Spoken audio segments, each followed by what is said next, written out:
Hello प्यारे बच्चों, नमस्कार। कैसे हैं आप सब? उम्मीद करता हूँ आप सब अच्छे होंगे और अपनी पढ़ाई को अच्छे से शुरू कर दिए होंगे। दोस्तों, आज ये हाई स्कूल का पहला वीडियो है जिसमें मैं 26 और 27 बोर्ड परीक्षा सत्र के लिए सिलेबस बताऊंगा और फिर इसी वीडियो में मैं पहली एक्सरसाइज शुरू करूंगा जिसमें बिल्कुल बेसिक से आपको मैथमेटिक्स में पढ़ाने वाला हूं। तो चलिए दोस्तों, शुरू करते हैं। हेडिंग लगी हुई है कक्षा 10 संपूर्ण गणित सिलेबस 2026 और 27। इसमें कौन कौन से चैप्टर हैं और किस किस चैप्टर से कितने कितने नंबर के मार्क आपके परीक्षा में पूछे जाते हैं। जैसे इकाई है पहली। पहली इकाई में प्यारे बच्चों को कहा गया है कि ये पहली इकाई है संख्या पद्धति। संख्या पद्धति में कौन कौन से चैप्टर हैं? देखो, वास्तविक संख्याएं। वास्तविक संख्याओं में क्या पढ़ने वाले हैं? एक तो पढ़ेंगे अंकगणित की मूलभूत प्रमेय के बारे में पढ़ेंगे, जिसे हम क्या कहते हैं? अभाज्य गुणनखंड विधि कहते हैं। ओके। उसके बाद हम नंबर 2 पे पढ़ेंगे अपरिमेय संख्याओं का निरूपण कैसे किया जाता है। अगली इकाई हमारे पास है 2। इसमें बीजगणित है। क्या क्या पढ़ने को मिलेगा? बहुपद के बारे में, दो चरों वाले रैखिक समीकरण युग्म के बारे में और द्विघात समीकरण के बारे में। साथ साथ में जो 5वां चैप्टर आपका होगा समांतर श्रेणी। तो पहली वाली इकाई से कितने नंबर का आता है दोस्तों? 5 नंबर का। और दूसरी वाली इकाई से कितने नंबर का आता है? 18 नंबर का। इसी तरीके से तीसरी इकाई है, इसमें हम निर्देशांक ज्यामिति के बारे में पढ़ेंगे, उसकी अवधारणा सीखेंगे, ग्राफ के बारे में, दूरी सूत्र, विभाजन सूत्र। और ये कितने नंबर का आएगा आपका? 5 नंबर का। इसी तरीके से इकाई नंबर कौन सी है? 4 है। इसमें हम त्रिकोणमिति और त्रिकोणमिति के अनुप्रयोग के बारे में समझेंगे। इसमें क्या क्या है? परिचय है, सर्वसमीकाएँ हैं, ऊंचाई तथा दूरी। कितने नंबर का आएगा? 12 नंबर का। अगली इकाई हमारे पास है 5। इसमें क्या है? क्षेत्रमिति। क्षेत्रमिति में हम वृत्तों से संबंधित क्षेत्रफल के बारे में पढ़ेंगे, पृष्ठीय क्षेत्रफल और आयतन के बारे में पढ़ेंगे। किसका किसका? घन, घनाभ, बेलन, शंकु, गोला और अर्धगोला। इकाई नंबर 6 में कहा गया सांख्यिकी और प्रायिकता के बारे में पढ़ेंगे। सांख्यिकी में 3 सेक्शन हैं। एक तो है हमारे पास समांतर माध्य, दूसरा है हमारे पास माध्यिका, तीसरा हमारे पास क्या है? बहुलक। और यहाँ से प्रायिकता में हम परिभाषा देखेंगे और घटना पर आधारित प्रश्नों को देखेंगे। कितने नंबर का आएगा? 10 नंबर का। और इकाई 5 में जो क्षेत्रमिति है वो भी कितने नंबर की आएगी हमारे पास? 10 नंबर की। लास्ट में इकाई 7 है, इसमें त्रिभुज और वृत्तों के बारे में पढ़ेंगे। कितने नंबर का आएगा दोस्तों? 10 नंबर का। तो ओवरऑल ये हमारे हाई स्कूल की गणित परीक्षा के लिए सिलेबस है। अब हम आपको पहली एक्सरसाइज से रूबरू कराते हैं। 1.1 परिचय तथा उदाहरण। और वास्तविक संख्याएं क्या होती हैं पहले हम यही पढ़ेंगे। यहाँ लिखेंगे आप वास्तविक संख्याएं।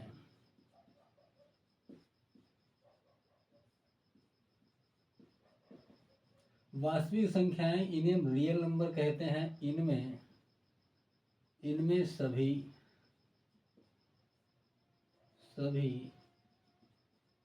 संख्याएं इनमें सभी संख्याएं शामिल होती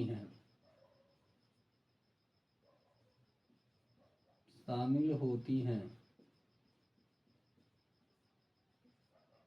ठीक है प्यारे बच्चों। अब इसमें सभी संख्याएं शामिल होती हैं, लेकिन हाई स्कूल में हमें सिर्फ 2 ही नंबर के बारे में पढ़ना है। एक तो भाज्य संख्याएं और एक अभाज्य संख्याएं। तो हम वास्तविक संख्या में 2 नंबर पढ़ेंगे। एक पढ़ेंगे हम भाज्य संख्याएं।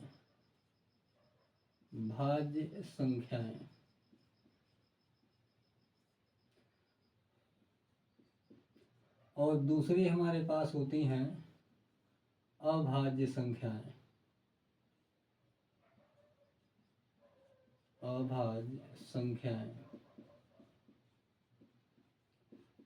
ठीक है प्यारे दोस्त। अब क्या होती है अभाज्य संख्याएं, क्या होती हैं भाज्य संख्याएं, तो इनके बारे में पढ़ेंगे। आप हेडिंग लगाएंगे भाज्य संख्याएं।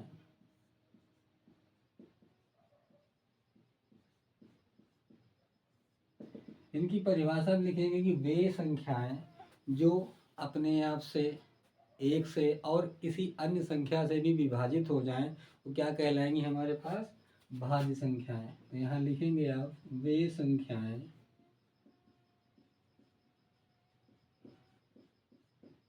जो एक से कामा स्वयं या खुद से तथा किसी अन्य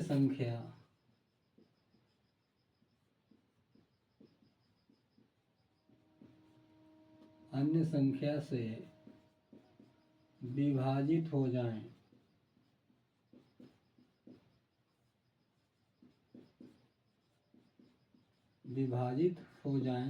क्या कहलाएंगी हमारे पास, भाज्य संख्याएं कहलाएंगी। अगर हम उदाहरण देखें कि क्या क्या उदाहरण हो सकते हैं भाज्य संख्याओं के। पहला है हमारे पास 4, 6, 8, 10, 12, ऐसे ही ये डॉट डॉट इनफाइनाइट तक चली जाती हैं। अब भाज्य संख्या हम देखेंगे, इसकी हमने एक परिभाषा लिखी है कि वे संख्याएं जो एक से स्वयं से तथा किसी अन्य संख्या से विभाजित हो जाएं क्या कहलाएंगी हमारे पास, भाज्य संख्याएं कहलाएंगी।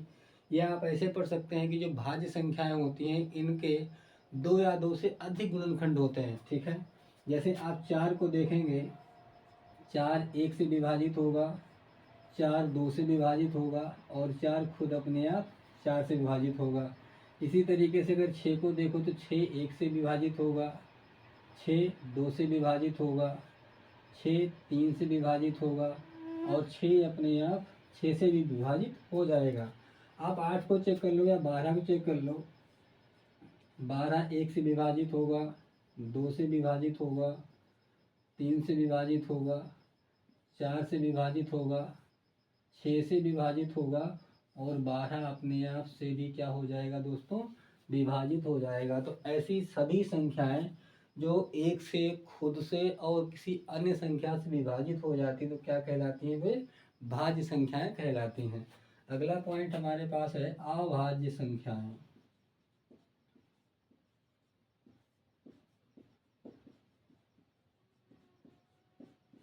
अभाज्य संख्याएं, इनकी परिभाषा में ये होता है कि वे संख्याएं, जो अभाज्य संख्याएं होती हैं, वे संख्याएं जो सिर्फ एक से और स्वयं से विभाजित होती हैं हमेशा क्या कहलाती हैं, अभाज्य संख्याएं कहलाती हैं। तो लिखेंगे आप वे सभी संख्याएं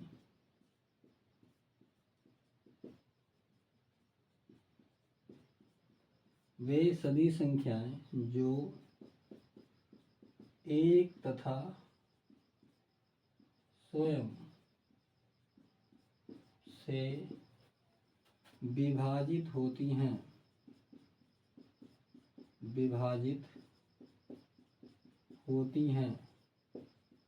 क्या कहलाएंगी हमारे पास, अभाज्य संख्याएं कहलाएंगी। अगर हम इनके उदाहरण देखें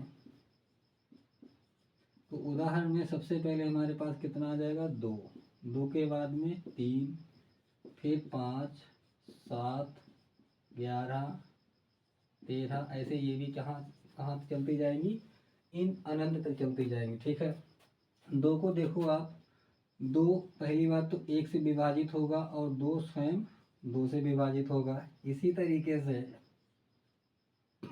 3 1 से विभाजित होगा और 3 से विभाजित होगा। इसी तरीके से 5 1 से विभाजित होगा और किससे विभाजित होगा, 5 से। अब जितनी भी नंबर हमारे पास लिखे हैं वो सब क्या है, अभाज्य संख्याओं के उदाहरण हैं।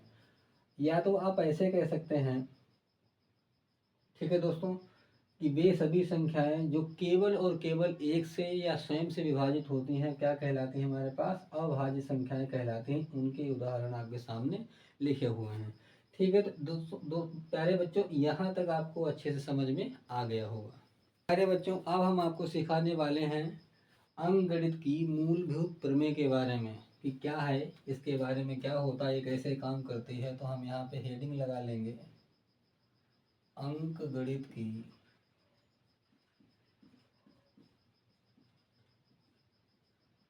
अंक गणित की मूलभूत प्रमेय, जिसे हम अभाज्य गुणनखंड विधि भी कहते हैं। अभाज्य गुणनखंड विधि भी कहते हैं। तो क्या कहती है अंकगणित की आधारभूत प्रमेय? इसके अनुसार प्रत्येक भाज्य संख्या अपने अभाज्य गुणनखंडों के गुणनफल के रूप में लिखी जा सकती है या होती है। तो इसके अनुसार लिखेंगे कि जो भाज्य संख्या होती है, भाज्य संख्या बराबर अभाज्य गुणनखंडों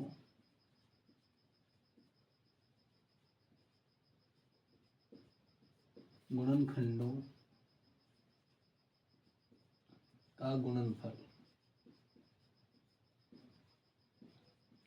ठीक है प्यारे बच्चों, तो ये वैसे तो परिभाषा बहुत लंबी चौड़ी किताब में दे रखी है, हमने आपको शॉर्ट मेथड में बताया है, बहुत सिंपल, कि अंकगणित की जो मूलभूत प्रमेय है उसके अनुसार प्रत्येक जो भाज्य संख्या होती है वो अभाज्य गुणनखंडों के गुणनफल के रूप में होती है। ठीक है, के रूप में होती है। हम आपको एग्जाम्पल के द्वारा समझाते हैं। हमने ले लिया यहाँ पे उदाहरण, एक तो हमने 12 ले लिया, एक हमने यहाँ पे क्या ले लिया दोस्तों 20 ले लिया, और एक क्या ले लिया 30 ले लिया। 3 नंबर हमने आपके सामने लिए हैं और ये सारे नंबर हमारे पास क्या हैं, भाज्य संख्याओं के रूप में हैं। अगर हम 12 को देखें प्यारे बच्चों, तो 12 को हम कैसे ब्रेक करेंगे? देखो यहाँ से हम 12 लिखेंगे और 12 को हम टुकड़ों में विभाजित करेंगे, 2 से कैंसिल करेंगे, 2 छंग 12, फिर 2 से कैंसिल करेंगे, 2 तिहाई 6, फिर 2 से 3 से कैंसिल करेंगे, 3 एकम 3। जब तक आप गुणनखंड करते रहेंगे जब तक 1 ना मिल जाए। ठीक है, तो 12 को हम कैसे लिखेंगे? 2 गुणा 2 गुणा 3। आपने क्लास 9th में पढ़ा होगा, अगर किन्हीं दो संख्याएं, कोई दो संख्याएं गुणे में लिखी हैं और तो उनकी क्या होती हैं, घातें जुड़ जाती हैं, तो आप इसे ऐसे भी लिख सकते हैं, जो 12 है इसे लिखा जा सकता है 2, यहाँ कितनी पावर 1, यहाँ कितनी पावर 1, ये घातें हैं। तो अगर आधार की संख्याएं बराबर हैं तो घातें क्या हो जाती हैं प्यारे बच्चों, जुड़ जाती हैं, और 3 हमारे पास अकेला है तो इसकी घात कितनी हो जाएगी 1। तो अब यहाँ देखो आप कैसे कहेंगे कि अभाज्य गुणनखंड होगा? देखो, क्या 2 3 को विभाजित करेगा? आप कहेंगे नहीं। क्या 3 2 को विभाजित करेगा? आप कहेंगे नहीं।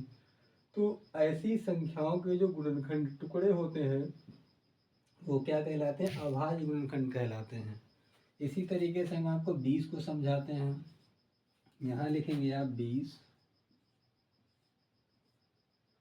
2 से डिवाइड करेंगे, 2 एकम 2 0, क्या 10 2 से कटेगा? आप कहेंगे हाँ, 2 पंजे 10, 5 सिर्फ 5 से कैंसिल होगा तो यहाँ कितना आएगा 1। यहाँ क्या लिखेंगे आप? 2 गुणा 2 गुणा कितना 5। तो आप आगे लिखेंगे 20 बराबर, देखो 2 की घात 1 यहाँ 1 यहाँ, तो कितना हो जाएगा 2 की घात 2। गुणा करने पर अगर आधार की संख्याएं बराबर हैं, नीचे वाली संख्याएं बराबर हैं, तो गुणा करने पर उनकी घातें जुड़ जाती हैं। तो 2 की घात 2 हो जाएगा, 5 बेचारा अकेला है तो इसकी घात कितनी आ जाएगी हमारे पास 1। तो 20 को हमने कैसे अभाज्य गुणनखंडों के गुणनफल के रूप में लिखा, आपको समझ में आया होगा। इसी तरीके से अगर हम 30 को ले लें तो 30 को कैसे लिखेंगे? फिर से यहाँ आ जाओ, 30 देखो, आप यहाँ देखो 30 किससे विभाजित होगा? देखो जो अभाज्य गुणनखंड होते हैं वो पहले हम 2 से शुरू करते हैं, फिर 3 से देखते हैं, फिर 4 से, फिर 5 से। ऐसे ही हम एक वीडियो बनाएंगे जिसमें हम आपको विभाज्यता के नियम, जोड़ गुणा घटाना भाग लाभ हानि प्रतिशत बड़मौस नियम सिंप्लीफिकेशन सब कुछ कराने वाले हैं। तो धीरे धीरे आप चीज़ों को समझिएगा। 2 से कैंसिल करेंगे, 2 एकम 2 बचा 1 5, 10 हो गया, 2 पंचे 10, 3 से विभाजित करेंगे, 3 पचे 15, 5 से विभाजित होगा तो 5 एकम 5। तो यहाँ से हमारे पास आएगा 2 गुणा 3 और गुणा कितना आ जाएगा 5। तो यहाँ पर एक पावर, यहाँ पर एक पावर, यहाँ एक पावर। देखो 2 3 5, क्या ये एक दूसरे को विभाजित करते हैं पूरी तरीके से? आप कहेंगे नहीं करते हैं। तो ये क्या है? 30 के अभाज्य गुणनखंडों का क्या है ये दोस्तों? गुणनफल है। क्या है? गुणनफल है। तो हम आपके लिए काम देते हैं, आप करिएगा 40, 50, 60 और 80। ये इतनी संख्याएं हैं, इनको आप इस तरीके से गुणनखंड करके इस तरीके से अभाज्य गुणनखंडों के गुणनफल के रूप में लिखेंगे और कमेंट बॉक्स में इन सभी का आपके सामने ले आके निम्न संख्याओं को अभाज्य गुणनखंडों के रूप में लिखिए। तो कैसे इन संख्याओं को हम अभाज्य गुणनखंडों के रूप में लिखेंगे, आप एक एक बात समझिए, क्योंकि यहाँ से एक 2 नंबर का सवाल पेपर में बनता ही बनता है। तो पहले सवाल को हम देखेंगे, यहाँ लिखेंगे आप हल, और पहली संख्या हमारे पास कितनी है दोस्तों? 140। तो 140 को हम अभाज्य गुणनखंडों के रूप में लिखेंगे। तो देखो यहाँ लिखेंगे आप सबसे पहले 140, और इसके हम क्या करेंगे? अभाज्य टुकड़े करेंगे। पहले हम इसके गुणनखंड करेंगे, ठीक है। सबसे पहले इसे आप 2 से काटेंगे। देखो 2 सत्ते 14, फिर हमारे पास 0 आया, फिर हम 2 से काटेंगे, 2 तिहाई 6, बचा 1, 10 हो गया, 2 पंचे 10। 35 किससे कटेगा? 5 से काट सकते हो, 5 सत्ते 35। फिर आप 7 से विभाजित कर सकते हो, 7 एकम 7। आप जब तक इनके टुकड़े करते रहो जब तक एक ना मिल जाए, ठीक है। तो यहाँ से हमारे पास 140 बराबर आ जाएगा 2 गुणा 2 गुणा 5 गुणा 7। 2 दोस्तों कितनी बार है? आप कहेंगे 2 बार है, तो इसे लिखेंगे 2 की घात 2। 5 कितनी बार? 1 बार, 5 की घात 1। 7 कितनी बार? 1 बार, तो 7 की घात 1। तो 140 के अभाज्य गुणनखंड क्या है? 2 की घात 2 है, गुणे 5 की घात 1 है, गुणे 7 की घात 1 है। समझ में आया? अगला सवाल हम लेते हैं 156। अब सबसे पहले हम 156 के यहाँ गुणनखंड करेंगे। लास्ट में हमारे पास 6 है, इसका मतलब 2 से विभाजित हो जाएगा। देखो 2 सत्ते 14, बचा 1, 16 हो गया, 2 अट्ठे 16। लास्ट में 8 है, तो यहाँ से हमारे पास हो जाएगा 2 तिहाई 6, बचा 1, 18 हो गया, 2 ने 18। अब ये हमारे पास किससे कटेगा? 3 से। अब हमें पता है कैसे 3 से कटेगा, आपको दिक्कत होती होगी, तो हम एक वीडियो आपके लिए बहुत जल्द ला रहे हैं जिसमें हम सारी विभाज्यता के नियम पढ़ाएंगे और बहुत छोटी छोटी बेसिक कंप्लीट जानकारी आपको से मिलने वाली है। उस वीडियो को आप ज़रूर देखना, ठीक है। 3 से विभाजित करेंगे, 3 एकम 3 हो जाएगा, बचेगा तो कुछ नहीं, 9। 3 तिहाई कितना हो जाएगा? 9। अब हम 13 को 13 से विभाजित कर लेंगे, कितना आ जाएगा? 1 बार। इसे लिखेंगे 2 गुणा 2 गुणा 3, और गुणे में कितना आ जाएगा? 13। ठीक है दोस्तों। 2 कितनी बार है? 2 बार है, तो इसे 2 की घात 2 लिखेंगे। 3 1 बार है, और 13 1 बार है। तो 156 एक ऐसी संख्या है जिसे हम इस तरीके से अभाज्य गुणनखंडों के रूप में लिख सकते हैं। जिस सब के सब क्या आ रहे हैं? हमारे आंसर आ रहे हैं। इसी तरीके से हमारे पास नंबर 3 पर है 120। अब 120 को हम कैसे ब्रेक करेंगे? यहाँ लिखेंगे 120 और इसके गुणनखंड करेंगे। 2 से करेंगे, 2 छंग 12, 0 आ गया सॉरी। अब 2 से करेंगे, 2 तियाँ 6, और यहाँ 0 आ जाएगा। फिर 2 से काटेंगे, कितना आ जाएगा? 15। फिर आप 3 से काटेंगे, 3 पचे 15। 5 से काटेंगे, 5 एकम 5। ठीक है। यहाँ लिखेंगे आप, देखो 2 गुणा 2 गुणा 2 गुणा 3 गुणा 5। दो कितनी बार आया है प्यारे बच्चों? 3 बार आया, तो लिखेंगे आप 2 की घात 3। 3 कितनी बार आया है? 1 बार। और 5 कितनी बार आया है? 1 बार। तो 120 को हम 2 की घात 3 गुणे 3 की घात 1 गुणे 5 की घात 1 के अभाज्य गुणनखंडों के रूप में लिख सकते हैं। क्लियर हो गई बात? अब एक और अगला सवाल है 360 वाला, वो हम आपको यहाँ समझाते हैं। 4 360। अब 360 को हम यहाँ टुकड़ों में विभाजित करेंगे, 2 से काटेंगे। देखो 2 एकम 2 बचा 1 16, 2 अट्ठे 16 0। फिर हमारे पास 2 नेम 18, 2 से काटेंगे कितनी बार भाई? 90 का आधा कितना हो जाएगा? 45। 5 से काटेंगे 5 नेम 45, और यहाँ से 3 तिहाई कितना हो जाएगा? 9, और 3 एकम कितना आ जाएगा? 3। तो कैसे लिखेंगे आप? देखो 360 को लिखेंगे आप 2 गुणा 2 गुणा 2, फिर 3 गुणा 3 गुणा 3, और गुणा कितना हो जाएगा? 5। 2 कितनी बार है प्यारे बच्चों? 3 बार है। 3 कितनी बार है? 2 बार है। 5 कितनी बार है? 1 बार है। तो कैसे आपने 360 को अभाज्य गुणनखंडों में व्यक्त किया? तो ये चारों सवाल आपको अच्छे से क्लियर हो गए होंगे। अब हम चलेंगे और आगे कुछ और जानकारी प्राप्त करते हैं। मेरे प्यारे बच्चों, आज के वीडियो का अंतिम सवाल आपके सामने है, जो कि बोर्ड परीक्षा में कई बार पूछा गया है। कैसे लगाते हैं? ये विकल्पीय सवाल है, ये विकल्प के तौर पर परीक्षा में देखने को ऐसे सवाल मिलते हैं। तो देखो प्यारे बच्चों, यहाँ से कहा गया है कि संख्या 144 के अभाज्य गुणनखंड लिखे, और इन चारों ऑप्शनों में से कोई एक ऐसा ऑप्शन होगा जो इसके गुणनखंड को दर्शाएगा। तो सबसे पहले क्या करेंगे आप? जो 144 है इसके हम गुणनखंड करेंगे। ठीक है, 2 से काटेंगे, 2 सत्ते 14, 2 दूनी 4। फिर 2 से काटेंगे, 2 तियाँ 6, बचा 1, 12 2 छंग 12। फिर 2 से काटेंगे, 2 एकम 2, बचा 1 16, 2 अट्ठे 16। फिर आप 2 से काटेंगे, 2 नेम कितना होगा? 18। फिर 3 से कैंसिल करेंगे, 3 तिहाई 9। फिर 3 से कैंसिल करेंगे, 3 एकम 3। ओके, लिखते हैं इसे। 144 बराबर लिखा जाएगा 2 गुणा 2 गुणा 2 गुणा 2 गुणा 3 और गुणा 3। तो यहाँ पे देखो क्या बन रहा है? 2 कितनी बार हैं? 4 बार। तो 2 की घात कितनी आ जाएगी? 4। 3 कितनी बार हैं? 2 बार। तो 3 की घात कितनी आ जाएगी? 2। ठीक है, ये इस सवाल का क्या रहा हमारे पास? Answer option number B. तो आपने देखा कि कैसे हमने 144 को अभाज्य गुणनखंडों के गुणनफल के रूप में लिखा।